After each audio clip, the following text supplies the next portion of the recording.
കർത്താവിന്റെ നാമത്തിന് സ്തുതി. ദിവസവും ഈ ചാനൽ കേൾക്കുന്നതിലൂടെ നിങ്ങൾക്ക് ഒരു വർഷത്തിനുള്ളിൽ ബൈബിൾ വായിക്കാൻ കഴിയും. ദയവായി ഷെയർ, സബ്സ്ക്രൈബ് ഒപ്പം സപ്പോർട്ട് ചെയ്യുക. ഇന്നത്തെ ബൈബിൾ വാക്യങ്ങൾ: നെഹമ്യാവ് 6-ാം അധ്യായം 1 മുതലുള്ള വാക്യങ്ങൾ. നെഹമ്യാവ് 6-ാം അധ്യായം 1 മുതലുള്ള വാക്യങ്ങൾ. എന്നാൽ ഞാൻ മതിൽ പണിത് ആ കാലത്ത് പടിവാതിലുകൾക്ക് കതകുകൾ വെച്ചിരുന്നില്ലെങ്കിലും അറ്റകുറ്റമൊന്നും ശേഷിപ്പില്ലെന്ന് സൻബല്ലത്തും തോബിയാവും അരാബ്യനായ ഗേശേമും ഞങ്ങളുടെ മറ്റു ശത്രുക്കളും കേട്ടപ്പോൾ സൻബല്ലത്തും ഗേശേമും എന്റെ അടുക്കൽ ആളയച്ചു, വരിക, നാം ഓനോ സമഭൂമിയിലെ ഒരു ഗ്രാമത്തിൽ യോഗം കൂടുക എന്ന് പറയിച്ചു. എന്നോട് ദോഷം ചെയ്യുവാനായിരുന്നു അവർ നിരൂപിച്ചത്. ഞാൻ അവരുടെ അടുക്കിലേക്ക് ദൂതന്മാരെ അയച്ചു, ഞാൻ ഒരു വലിയ വേല ചെയ്തു വരുന്നു, എനിക്കും അങ്ങോട്ട് വരുവാൻ കഴിവില്ല. ഞാൻ വേല വിട്ട് നിങ്ങളുടെ അടുക്കൽ വരുന്നതിനാൽ അതിന് മിനക്കേട് വരുത്തുന്നത് എന്തിന് എന്ന് പറയിച്ചു. അവർ 4 പ്രാവശ്യം ഇങ്ങനെ എന്റെ അടുക്കൽ ആളയച്ചു. ഞാനും ഈ വിധം തന്നെ മറുപടി പറഞ്ഞയച്ചു. സൻബല്ലത്ത് അങ്ങനെ തന്നെ 5-ാം പ്രാവശ്യം തന്റെ ഭൃത്യനെ തുറന്നിരിക്കുന്ന ഒരു എഴുത്തുമായി എന്റെ അടുക്കൽ അയച്ചു. അതിലെഴുതിയിരുന്നത്: നീയും യഹൂദന്മാരും മത്സരിപ്പാൻ ഭാവിക്കുന്നു, അതുകൊണ്ടാകുന്നു നീ മതിൽ പണിയുന്നത്, നീ അവർക്ക് രാജാവാകുവാൻ വിചാരിക്കുന്നു എന്നത്രേ വർത്തമാനം. യഹൂദയിൽ ഒരു രാജാവുണ്ടെന്ന് നിന്നെക്കുറിച്ച് യെരൂശലേമിൽ പ്രസംഗിപ്പാൻ നീ പ്രവാചകന്മാരെ നിയമിച്ചിരിക്കുന്നു എന്നിങ്ങനെ ജാതികളുടെ ഇടയിൽ ഒരു കേൾവിയുണ്ട്. ഗെശ്മൂവും ഇങ്ങനെ പറയുന്നു, രാജാവും ഇപ്പോൾ ഈ കേൾവി കേൾക്കും. ആകയാൽ വരിക, നാം തമ്മിൽ ആലോചന ചെയ്യുക. അതിന് ഞാൻ അവന്റെ അടുക്കൽ ആളയച്ചു, നീ പറയുന്നത് പോലെയുള്ള കാര്യമൊന്നും നടക്കുന്നില്ല, അത് നീ സ്വമേധയാ സങ്കല്പിച്ചതാകുന്നു എന്ന് പറയിച്ചു. വേറെ നടക്കാതെ വണ്ണം അവരുടെ ധൈര്യം ക്ഷയിച്ചു പോകണമെന്ന് പറഞ്ഞ് അവരൊക്കെയും ഞങ്ങളെ ഭയപ്പെടുത്തുവാൻ നോക്കി. ആകയാൽ ദൈവമേ, എന്നെ ധൈര്യപ്പെടുത്തണമേ. പിന്നെ ഞാൻ മെഹേതബേലിന്റെ മകനായ ദലയാവിന്റെ മകൻ ശെമയ്യാവിന്റെ വീട്ടിൽ ചെന്നു. അവൻ കതകടച്ച് അകത്തിരിക്കുകയായിരുന്നു. നാം ഒരുമിച്ച് ദൈവാലയത്തിൽ മന്ദിരത്തിനകത്ത് കടന്നു വാതിലടയ്ക്കുക, നിന്നെ കൊല്ലുവാൻ വരുന്നുണ്ട്, നിന്നെ കൊല്ലുവാൻ അവർ രാത്രിയിൽ വരും എന്ന് പറഞ്ഞു. അതിന് ഞാൻ, എന്നെപ്പോലെയുള്ള ഒരാൾ ഓടിപ്പോകുമോ? എന്നെപ്പോലെയുള്ള ഒരുത്തൻ ജീവരക്ഷയ്ക്കായി മന്ദിരത്തിലേക്ക് പോകുമോ? ഞാൻ പോകയില്ല എന്ന് പറഞ്ഞു. ദൈവം അവനെ അയച്ചിട്ടില്ല. തോബിയാവും സൻബല്ലത്തും അവന് കൂലി കൊടുത്തിരുന്നതുകൊണ്ട് അവൻ എനിക്ക് വിരോധമായി ആ പ്രവചനം പറഞ്ഞതേയുള്ളൂ എന്ന് എനിക്ക് മനസ്സിലായി. ഞാൻ ഭയപ്പെട്ടു. അങ്ങനെ പ്രവർത്തിച്ചു പാപം ചെയ്യേണ്ടതിനും എന്നെ ദുഷിക്കത്തക്കവണ്ണം അപവാദത്തിനും കാരണം കിട്ടേണ്ടതിനും അവർ അവന് കൂലി കൊടുത്തിരുന്നു. എന്റെ ദൈവമേ, തോബിയാവും സൻബല്ലത്തും ചെയ്ത ഈ പ്രവൃത്തികൾക്ക് തക്കവണ്ണം അവരെയും നോവദ്യ എന്ന പ്രവാചകയെയും എന്നെ ഭയപ്പെടുത്തുവാൻ നോക്കിയ മറ്റ് പ്രവാചകന്മാരെയും ഓർക്കണമേ. ഇങ്ങനെ മതിൽ 52 ദിവസം പണിതു എലൂൽ മാസം 25-ാം തീയതി തീർത്തു. ഞങ്ങളുടെ സകല ശത്രുക്കളും അത് കേട്ടപ്പോൾ ഞങ്ങളുടെ ചുറ്റുമുള്ള ജാതികൾ ആകെ ഭയപ്പെട്ടു. അവർ തങ്ങൾക്ക് തന്നെ അല്പന്മാരായി തോന്നി. ഈ പ്രവൃത്തി ഞങ്ങളുടെ ദൈവത്തിന്റെ സഹായത്താൽ സാധ്യമായി എന്ന് അവർ ഗ്രഹിച്ചു. ആ കാലത്ത് യഹൂദാ പ്രഭുക്കന്മാർ തോബിയാവിനു അനേകം എഴുത്തയക്കുകയും തോബിയാവിന്റെ എഴുത്ത് അവർക്ക് വരികയും ചെയ്തു. അവൻ ആരഹിന്റെ മകനായ ശെഖന്യാവിന്റെ മരുമകനായിരുന്നതുകൊണ്ടും അവന്റെ മകൻ യോഹാനാൻ ബെരാഖ്യാവിന്റെ മകനായ മെശുല്ലാമിന്റെ മകളെ വിവാഹം ചെയ്തിരുന്നതുകൊണ്ടും യഹൂദയിൽ അനേകർ അവനുമായി സത്യബന്ധം ചെയ്തിരുന്നു. അത്രയുമല്ല, അവർ അവന്റെ ഗുണങ്ങളെ എന്റെ മുമ്പാകെ പ്രസ്താവിക്കുകയും എന്റെ വാക്കുകളെ അവന്റെ അടുക്കൽ ചെന്ന് അറിയിക്കുകയും ചെയ്തു.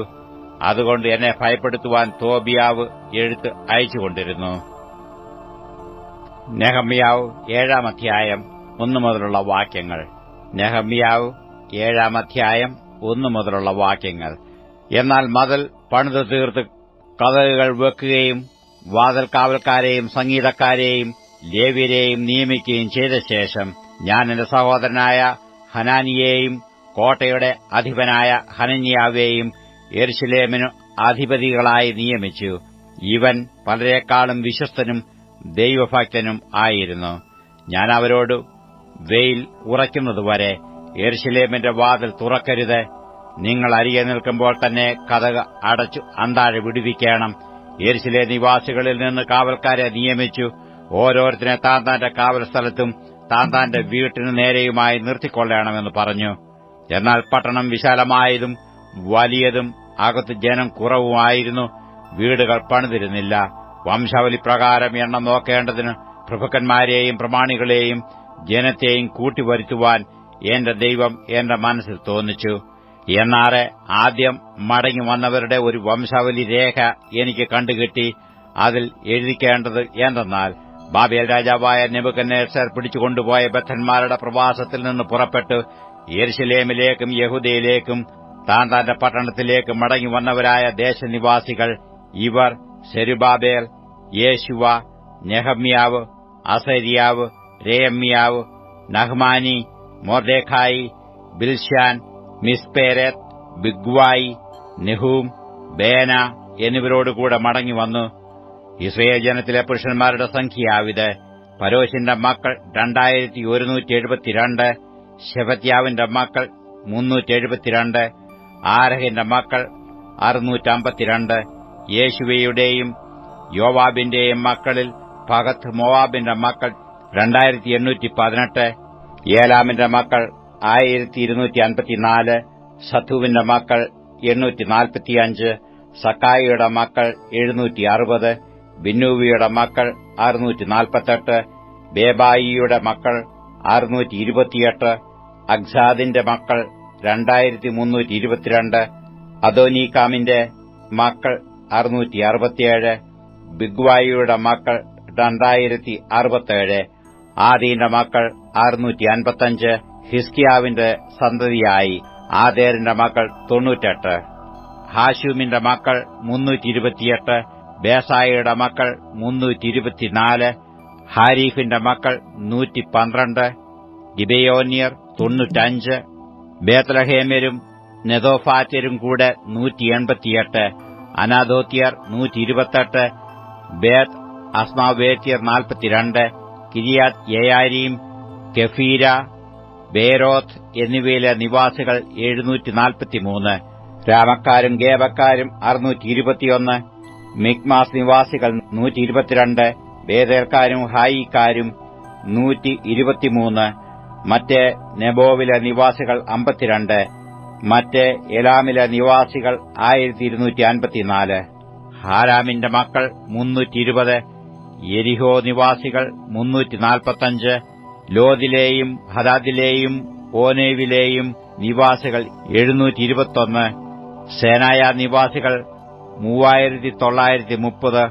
പുരോഹിതന്മാർ യേശുവയുടെ ഗൃഹത്തിലെ യദായാവിന്റെ മക്കൾ 973, ഇമ്മേറിന്റെ മക്കൾ 1052, പശുഹൂരിന്റെ മക്കൾ 1247, ഹാരീമിന്റെ മക്കൾ 1017, ലേവ്യർ ഹെദോവയുടെ മക്കളിൽ കദ്മിയേലിന്റെ മകനായ യേശുവയുടെ മക്കൾ 74, സംഗീതക്കാർ ആസാഫ്യർ 148, വാതിൽ കാവൽക്കാർ ശല്ലൂമിന്റെ മക്കൾ, അതേരിന്റെ മക്കൾ, തൽമോന്റെ മക്കൾ, അക്കൂബിന്റെ മക്കൾ, ഹദീദയുടെ മക്കൾ, ശോബായിയുടെ മക്കൾ 138, ദേവാലയദാസന്മാർ സീഹയുടെ മക്കൾ, ഹസൂഫയുടെ മക്കൾ, തബായോത്തിന്റെ മക്കൾ, കേരോസിന്റെ മക്കൾ, സിയായിയുടെ മക്കൾ, പാദോന്റെ മക്കൾ, ലബാനോയുടെ മക്കൾ, ഹഗാബയുടെ മക്കൾ, സൽമായയുടെ മക്കൾ, ഹാനാന്റെ മക്കൾ, ഗിദ്ദേലിന്റെ മക്കൾ,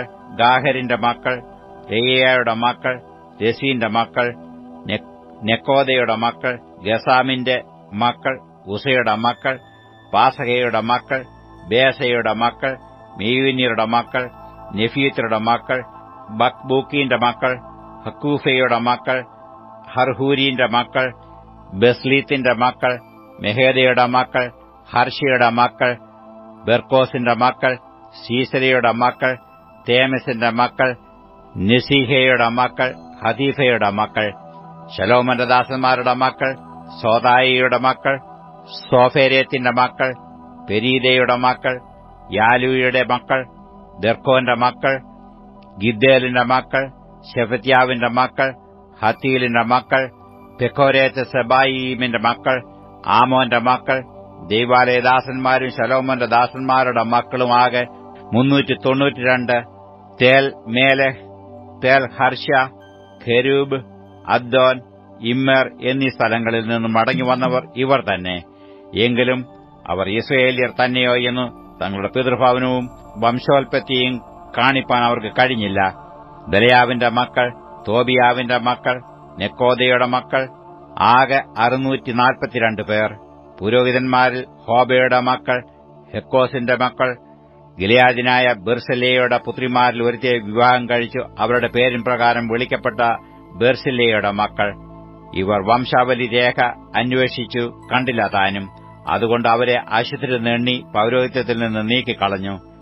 ഊരീമും തുമ്മീമും ഉള്ള ഒരു പുരോഹിതൻ എഴുന്നേൽക്കും വരെ അവർ അതിപരിശുദ്ധമായത് തിന്നരുതെന്ന് ദേശാധിപതി അവരോട് കൽപ്പിച്ചു.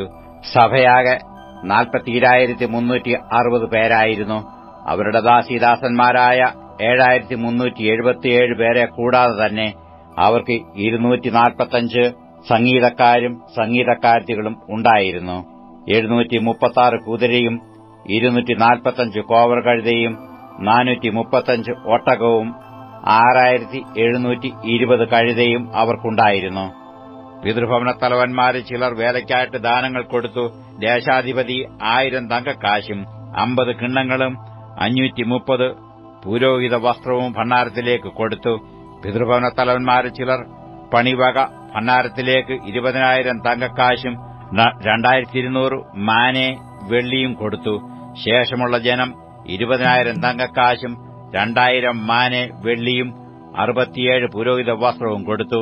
അങ്ങനെ പുരോഹിതന്മാരും ലേവ്യരും വാതിൽകാവൽക്കാരും സംഗീതക്കാരും ജനത്തിൽ ചിലരും ദേവാലയ ദാസന്മാരും എല്ലാ ഇസ്രായേലും താന്താങ്ങളുടെ പട്ടണങ്ങളിൽ പാർത്തു. നെഹമ്യാവ് 8-ാം അധ്യായം 1 മുതലുള്ള വാക്യങ്ങൾ. നെഹമ്യാവ് 8-ാം അധ്യായം 1 മുതലുള്ള വാക്യങ്ങൾ. അങ്ങനെ ഇസ്രായേൽ മക്കൾ തങ്ങളുടെ പട്ടണങ്ങളിൽ പാർത്തിരിക്കുമ്പോൾ 7-ാം മാസത്തിൽ സകല ജനവും നീർവാതിലിന്റെ മുമ്പിലുള്ള വിശാല സ്ഥലത്ത് ഒരുമനപ്പെട്ടു വന്നുകൂടി. യഹോവ ഇസ്രായേലിന് കൽപ്പിച്ചു കൊടുത്ത മോശയുടെ ന്യായപ്രമാണ പുസ്തകം കൊണ്ടുവരുവാൻ എസ്രാ ശാസ്ത്രിയോട് പറഞ്ഞു. 7-ാം മാസം 1-ാം തീയതി എസ്രാ പുരോഹിതൻ പുരുഷന്മാരും സ്ത്രീകളും കേട്ട് ഗ്രഹിപ്പാൻ പ്രാപ്തിയുള്ള എല്ലാവരുമായ സഭയുടെ മുമ്പാകെ ന്യായപ്രമാണം കൊണ്ടുവന്നു. നീർവാതിലിനെതിരെയുള്ള വിശാല സ്ഥലത്ത് വെച്ച് രാവിലെ തുടങ്ങി ഉച്ചവരെ പുരുഷന്മാരും സ്ത്രീകളും ഗ്രഹിപ്പാൻ പ്രാപ്തിയുള്ള എല്ലാവരും കേൾക്കെ ന്യായപ്രമാണ പുസ്തകം വായിച്ചു. സർവ്വജനവും ശ്രദ്ധിച്ചു കേട്ടു. ഈ ആവശ്യത്തിനുണ്ടാക്കിയിരുന്ന ഒരു പ്രസംഗപീഠത്തിൽ എസ്രാ ശാസ്ത്രി കയറി നിന്നു. അവന്റെ അരികെ വലത്തുഭാഗത്ത് മതിഥ്യാവ്, ശേമ, അനയാവ്, ഊരിയാവ്, ഹിൽക്കിയാവ്, മയസയാവ് എന്നിവരും ഇടത്തുഭാഗത്ത് പെദയാവ്, മീശായേൽ, മൽക്കിയാവ്, ഹാശൂം, ഹഷ്ബദ്ദാന, ശക്കരിയാവ്, മെശുല്ലാം എന്നിവരും നിന്നു. എസ്രാ സകല ജനവും കാൺകെ പുസ്തകം വിടർത്തു. അവൻ സകല ജനത്തിനും മീതെയായിരുന്നു. അത് വിടർത്തപ്പോൾ ജനമെല്ലാം എഴുന്നേറ്റ് നിന്നു. എസ്രാ മഹാദൈവമായ യഹോവയെ സ്തുതിച്ചു. ജനമൊക്കെയും കൈ ഉയർത്തി ആമേൻ ആമേൻ എന്ന് പ്രതിവചനം പറഞ്ഞു വണങ്ങി സാഷ്ടാംഗം വീണ് യഹോവയെ നമസ്കരിച്ചു. ജനം താന്താന്റെ നിലയിൽ തന്നെ നിന്നിരിക്കെ യേശുവ, ബാനി, ശെരേബ്യാവ്, യാമീൻ, അഖൂബ്, ശെബത്തായി, ഹോദിയാവ്, മയസയാവ്, കലീദ, അസരിയാവ്, യോസാബാദ്, ഹാനാൻ, പെലായാവ് എന്നിവരും ലേവ്യരും ജനത്തിന് ന്യായപ്രമാണത്തെ പൊരുൾ തിരിച്ചുകൊടുത്തു. ഇങ്ങനെ അവർ ദൈവത്തിന്റെ ന്യായപ്രമാണ പുസ്തകം തെളിവായി വായിച്ചു കേൾപ്പിക്കുകയും വായിച്ചത് ഗ്രഹിപ്പാൻ തക്കവണ്ണം അർത്ഥം പറഞ്ഞുകൊടുക്കുകയും ചെയ്തു. ദേശാധിപതിയായ നെഹമ്യാവും ശാസ്ത്രിയായ എസ്രാ പുരോഹിതനും ജനത്തെ ഉപദേശിച്ചു പോന്ന ലേവ്യരും സകല ജനത്തോടും ഈ ദിവസം നിങ്ങളുടെ ദൈവമായ യഹോവയ്ക്ക് വിശുദ്ധമാകുന്നു. നിങ്ങൾ ദുഃഖിക്കരുത്, കരയുകയുമരുത് എന്ന് പറഞ്ഞു. ജനമെല്ലാം ന്യായപ്രമാണ വാക്യങ്ങളെ കേട്ടപ്പോൾ കരഞ്ഞുപോയിരുന്നു. അനന്തരം അവൻ അവരോട്, നിങ്ങൾ ചെന്നു മൃഷ്ടാന്ന ഭോജനവും മധുരപാനീയവും കഴിച്ച് തങ്ങൾക്കായി വട്ടം കൂട്ടിയിട്ടല്ലാത്തവർക്ക് പകർച്ച കൊടുത്തയപ്പീൻ. ഈ ദിവസം നമ്മുടെ കർത്താവിന് വിശുദ്ധമാകുന്നു. നിങ്ങൾ ദുഃഖിക്കരുത്, യഹോവയെങ്കിലെ സന്തോഷം നിങ്ങളുടെ ബലമാകുന്നുവല്ലോ എന്ന് പറഞ്ഞു. അവണ്ണം ലേവ്യരും നിങ്ങൾ മിണ്ടാതിരിപ്പീൻ, ഈ ദിവസം വിശുദ്ധമല്ലോ, നിങ്ങൾ ദുഃഖിക്കരുത് എന്ന് പറഞ്ഞ് സർവ്വജനത്തെയും സാവധാനപ്പെടുത്തി. തങ്ങളോട് പറഞ്ഞ വചനം ബോധ്യമായതുകൊണ്ട് ജനമെല്ലാം പോയി തിന്നുകയും കുടിക്കുകയും പകർച്ച കൊടുത്തയക്കുകയും അത്യന്തം സന്തോഷിക്കുകയും ചെയ്തു. പിറ്റേന്നാൾ സകല ജനത്തിന്റെയും പിതൃഭവന തലവന്മാരും പുരോഹിതന്മാരും ലേവ്യരും ന്യായപ്രമാണ വാക്യങ്ങളെ കേൾക്കേണ്ടതിനു എസ്രാ ശാസ്ത്രിയുടെ അടുക്കൽ ഒന്നിച്ചുകൂടി. യഹോവ മോശെ മുഖാന്തരം കൽപ്പിച്ച ന്യായപ്രമാണത്തിൽ ഇസ്രായേൽ മക്കൾ 7-ാം മാസത്തിലെ ഉത്സവത്തിൽ കൂടാരങ്ങളിൽ പാർക്കണമെന്നും എഴുതിയിരിക്കുന്നതുപോലെ കൂടാരങ്ങൾ ഉണ്ടാക്കേണ്ടതിന് നിങ്ങൾ മലയിൽ ചെന്ന് ഒലിവ് കൊമ്പ്, കാട്ടൊലിവ് കൊമ്പ്, കൊഴുന്തുകൊമ്പ്, ഈന്തുമടൽ, താഴ്ച വൃക്ഷങ്ങളുടെ കൊമ്പ് എന്നിവ കൊണ്ടുവരുവീൻ എന്ന് തങ്ങളുടെ എല്ലാ പട്ടണങ്ങളിലും യെരുശലേമിലും അറിയിച്ചു പ്രസിദ്ധപ്പെടുത്തണമെന്നും എഴുതിയിരിക്കുന്നതായി അവർ കണ്ടു. അങ്ങനെ ജനം ചെന്നു ഓരോരുത്തൻ താന്താന്റെ വീട്ടിന്റെ മുകളിലും മുറ്റത്തും ദൈവാലയത്തിന്റെ പ്രാകാരങ്ങളിലും നീർവാതിൽക്കലെ വിശാല സ്ഥലത്തും എഫ്രൈം വാതിൽക്കലെ വിശാല സ്ഥലത്തും കൂടാരങ്ങളുണ്ടാക്കി. പ്രവാസത്തിൽ നിന്ന് മടങ്ങിവന്നവരുടെ സർവ്വസഭയും കൂടാരങ്ങൾ ഉണ്ടാക്കി കൂടാരങ്ങളിൽ പാർത്തു. നൂന്റെ മകനായ യോശുവയുടെ കാലം മുതൽ അന്നുവരെ ഇസ്രായേൽ മക്കൾ അങ്ങനെ ചെയ്യാതിരുന്നതുകൊണ്ട് അന്ന് ഏറ്റവും വലിയ സന്തോഷമുണ്ടായി. ആദ്യ ദിവസം മുതൽ അവസാന ദിവസം വരെ അവൻ ദിവസേന ദൈവത്തിന്റെ ന്യായപ്രമാണ പുസ്തകം വായിച്ചു കേൾപ്പിച്ചു. അങ്ങനെ അവർ 7 ദിവസം ഉത്സവം ആചരിച്ചു. 8-ാം ദിവസം നിയമപ്രകാരം വിശുദ്ധ സഭായോഗം കൂടുകയും ചെയ്തു. യോഹന്നാൻ എഴുതിയ സുവിശേഷം 10-ാം അധ്യായം 1 മുതലുള്ള വാക്യങ്ങൾ. യോഹന്നാൻ എഴുതിയ സുവിശേഷം 10-ാം അധ്യായം 1 മുതലുള്ള വാക്യങ്ങൾ. ആമേൻ ആമേൻ, ഞാൻ നിങ്ങളോട് പറയുന്നു, ആട്ടിൻ തൊഴുത്തിൽ വാതിലൂടെ കടക്കാതെ വേറെ വഴിയായി കയറുന്നവൻ കള്ളനും കവർച്ചക്കാരനുമാകുന്നു. വാതിലൂടെ കടക്കുന്നവനോ ആടുകളുടെ ഇടയനാകുന്നു. അവന് വാതിൽക്കാവൽക്കാരൻ തുറന്നുകൊടുക്കുന്നു. ആടുകൾ അവന്റെ ശബ്ദം കേൾക്കുന്നു. തന്റെ ആടുകളെ അവൻ പേർ ചൊല്ലി വിളിച്ചു പുറത്തു കൊണ്ടുപോകുന്നു. തനിക്കുള്ളവയൊക്കെയും പുറത്തു കൊണ്ടുപോയ ശേഷം അവൻ അവയ്ക്ക് മുമ്പായി നടക്കുന്നു. ആടുകൾ അവന്റെ ശബ്ദം അറിഞ്ഞു അവനെ അനുഗമിക്കുന്നു. അന്യന്മാരുടെ ശബ്ദം അറിയായികൊണ്ട് അവ അന്യനെ അനുഗമിക്കാതെ വിട്ട് ഓടിപ്പോകും. ഈ സാദൃശ്യം യേശു അവരോട് പറഞ്ഞു. എന്നാൽ തങ്ങളോട് പറഞ്ഞത് ഇന്നത് എന്ന് അവർ ഗ്രഹിച്ചില്ല. യേശു പിന്നെയും അവരോട് പറഞ്ഞത്, ആമേൻ ആമേൻ, ഞാൻ നിങ്ങളോട് പറയുന്നു, ആടുകളുടെ വാതിൽ ഞാനാകുന്നു. എനിക്ക് മുമ്പേ വന്നവർ ഒക്കെയും കള്ളന്മാരും കവർച്ചക്കാരുമത്രേ. ആടുകളോ അവരുടെ വാക്ക് കേട്ടില്ല. ഞാൻ വാതിലാകുന്നു. എന്നിലൂടെ കടക്കുന്നവൻ രക്ഷപ്പെടും. അവനകത്തു വരികയും പുറത്തു പോകുകയും മേച്ചിൽ കണ്ടെത്തുകയും ചെയ്യും. മോഷ്ടിപ്പാനും അറുപ്പാനും മുടിപ്പാനുമല്ലാതെ കള്ളൻ വരുന്നില്ല. അവർക്ക് ജീവൻ ഉണ്ടാകുവാനും സമൃദ്ധിയായിട്ട് ഉണ്ടാകുവാനും അത്രേ ഞാൻ വന്നിരിക്കുന്നത്. ഞാൻ നല്ല ഇടയനാകുന്നു. നല്ല ഇടയൻ ആടുകൾക്കു വേണ്ടി തന്റെ ജീവനെ കൊടുക്കുന്നു. ഇടയനും ആടുകളുടെ ഉടമസ്ഥനുമല്ലാത്ത കൂലിക്കാരൻ ചെന്നായി വരുന്നത് കണ്ട് ആടുകളെ വിട്ട് ഓടിക്കളയുന്നു. ചെന്നായി അവയെ പിടിക്കുകയും ചിന്നിച്ചുകളയുകയും ചെയ്യുന്നു. അവൻ കൂലിക്കാരനും ആടുകളെക്കുറിച്ച് വിചാരമില്ലാത്തവനുമല്ലോ. ഞാൻ നല്ല ഇടയൻ. പിതാവെന്നെ അറിയുകയും ഞാൻ പിതാവിനെ അറിയുകയും ചെയ്യുന്നതുപോലെ ഞാൻ എനിക്കുള്ളവയെ അറിയുകയും എനിക്കുള്ളവ എന്നെ അറിയുകയും ചെയ്യുന്നു. ആടുകൾക്കു വേണ്ടി ഞാൻ എന്റെ ജീവനെ കൊടുക്കുന്നു. ഈ തൊഴുത്തിൽ ഉൾപ്പെടാത്ത വേറെ ആടുകൾ എനിക്കുണ്ട്. അവയെയും ഞാൻ നടത്തേണ്ടതാകുന്നു. അവ എന്റെ ശബ്ദം കേൾക്കും. ഒരാട്ടിൻകൂട്ടവും ഒരിടയനുമാകും. എന്റെ ജീവനെ വീണ്ടും പ്രാപിക്കേണ്ടതിന് ഞാൻ അതിനെ കൊടുക്കുന്നതുകൊണ്ട് പിതാവ് എന്നെ സ്നേഹിക്കുന്നു. ആരും അതിനെ എന്നോട് എടുത്തുകളയുന്നില്ല. ഞാൻ തന്നെ അതിനെ കൊടുക്കുന്നു. അതിനെ കൊടുപ്പാൻ എനിക്ക് അധികാരമുണ്ട്. വീണ്ടും പ്രാപിപ്പാനും അധികാരമുണ്ട്. ഈ കൽപ്പന എന്റെ പിതാവിങ്കൽ നിന്ന് എനിക്ക് ലഭിച്ചിരിക്കുന്നു. ഈ വചനം നിമിത്തം യഹൂദന്മാരുടെ ഇടയിൽ പിന്നെയും ഭിന്നതയുണ്ടായി. അവരിൽ പലരും അവന് ഭൂതമുണ്ട്, അവൻ ഭ്രാന്തനാകുന്നു, അവന്റെ വാക്ക് കേൾക്കുന്നത് എന്തിന് എന്ന് പറഞ്ഞു. മറ്റു ചിലർ, ഇത് ഭൂതഗ്രസ്തന്റെ വാക്കല്ല, ഭൂതത്തിന് കുരുടന്മാരുടെ കണ്ണു തുറപ്പാൻ കഴിയുമോ എന്ന് പറഞ്ഞു. അനന്തരം യെരുശലേമിൽ പ്രതിഷ്ഠോത്സവം ആചരിച്ചു. അന്ന് ശീതകാലമായിരുന്നു. യേശു ദേവാലയത്തിൽ ശലോമോന്റെ മണ്ഡപത്തിൽ നടന്നുകൊണ്ടിരുന്നു. യഹൂദന്മാർ അവനെ വളഞ്ഞു. നീ എത്രത്തോളം ഞങ്ങളെ ആശിപ്പിക്കുന്നു? നീ ക്രിസ്തുവെങ്കിൽ സ്പഷ്ടമായി പറക എന്നു അവനോട് പറഞ്ഞു. യേശു അവരോട് ഉത്തരം പറഞ്ഞത്, ഞാൻ നിങ്ങളോട് പറഞ്ഞിട്ട് എങ്കിലും നിങ്ങൾ വിശ്വസിക്കുന്നില്ല. എന്റെ പിതാവിന്റെ നാമത്തിൽ ഞാൻ ചെയ്യുന്ന പ്രവൃത്തികൾ എനിക്ക് സാക്ഷ്യമാകുന്നു. നിങ്ങളോ എന്റെ ആടുകളുടെ കൂട്ടത്തിലുള്ളവരല്ലായികയാൽ വിശ്വസിക്കുന്നില്ല. എന്റെ ആടുകൾ എന്റെ ശബ്ദം കേൾക്കുന്നു. ഞാൻ അവയെ അറിയുകയും അവ എന്നെ അനുഗമിക്കുകയും ചെയ്യുന്നു. ഞാൻ അവയ്ക്ക് നിത്യജീവൻ കൊടുക്കുന്നു. അവ ഒരു നാളും നശിച്ചു പോകുകയില്ല. ആരും അവയെ എന്റെ കൈയിൽ നിന്ന് പിടിച്ചു പറിക്കുകയുമില്ല. അവയെ തന്നിരിക്കുന്ന എന്റെ പിതാവ് എല്ലാവരിലും വലിയവൻ. പിതാവിന്റെ കൈയിൽ നിന്ന് പിടിച്ചു പറിപ്പാൻ ആർക്കും കഴിയുകയില്ല. ഞാനും പിതാവും ഒന്നാകുന്നു. യഹൂദന്മാർ അവനെ എറിയുവാൻ പിന്നെയും കല്ലെടുത്തു. യേശു അവരോട്, പിതാവിന്റെ കൽപ്പനയാൽ ഞാൻ പല നല്ല പ്രവൃത്തികൾ നിങ്ങളെ കാണിച്ചിരിക്കുന്നു. അവയിൽ ഏത് പ്രവൃത്തി നിമിത്തം നിങ്ങളെന്നെ കല്ലെറിയുന്നു എന്ന് ചോദിച്ചു. യഹൂദന്മാർ അവനോട്, നല്ല പ്രവൃത്തി നിമിത്തമല്ല, ദൈവദൂഷണം നിമിത്തവും നീ മനുഷ്യനായിരിക്കെ നിന്നെ തന്നെ ദൈവം ആക്കുന്നതുകൊണ്ടുമാത്രേ ഞങ്ങൾ നിന്നെ കല്ലെറിയുന്നത് എന്ന് ഉത്തരം പറഞ്ഞു. യേശു അവരോട്, നിങ്ങൾ ദേവന്മാരാകുന്നു എന്ന് ഞാൻ പറഞ്ഞു എന്ന് നിങ്ങളുടെ ന്യായപ്രമാണത്തിൽ എഴുതിയിരിക്കുന്നില്ലയോ? ദൈവത്തിന്റെ അരുളപ്പാടുണ്ടായിട്ടുള്ളവരെ ദേവന്മാരെന്ന് പറഞ്ഞുവെങ്കിൽ തിരുവെഴുത്തിനു നീക്കം വന്നുകൂടായല്ലോ.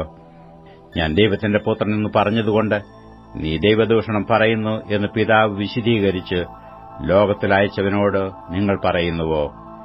ഞാൻ എന്റെ പിതാവിന്റെ പ്രവൃത്തി ചെയ്യുന്നില്ലെങ്കിൽ എന്നെ വിശ്വസിക്കേണ്ട. ചെയ്യുന്നുവെങ്കിലോ എന്നെ വിശ്വസിക്കാതിരുന്നാലും പിതാവ് എന്നിലും ഞാൻ പിതാവിലും എന്ന് നിങ്ങൾ ഗ്രഹിച്ചു അറിയേണ്ടതിന് പ്രവൃത്തിയെ വിശ്വസിപ്പീൻ. അവർ അവനെ പിന്നെയും പിടിപ്പാൻ നോക്കി. അവനോ അവരുടെ കൈയിൽ നിന്നു ഒഴിഞ്ഞുപോയി. അവൻ യോർദാനക്കരെ യോഹന്നാൻ ആദിയിൽ സ്നാനം കഴിപ്പിച്ചുകൊണ്ടിരുന്ന സ്ഥലത്ത് പിന്നെയും ചെന്നു അവിടെ പാർത്തു. പലരും അവന്റെ അടുക്കൽ വന്നു, യോഹന്നാൻ അടയാളം ഒന്നും ചെയ്തിട്ടില്ല, എന്നാൽ ഇവനെക്കുറിച്ച് യോഹന്നാൻ പറഞ്ഞതൊക്കെയും സത്യമായിരുന്നു എന്ന് പറഞ്ഞു അവിടെ പലരും അവനിൽ വിശ്വസിച്ചു.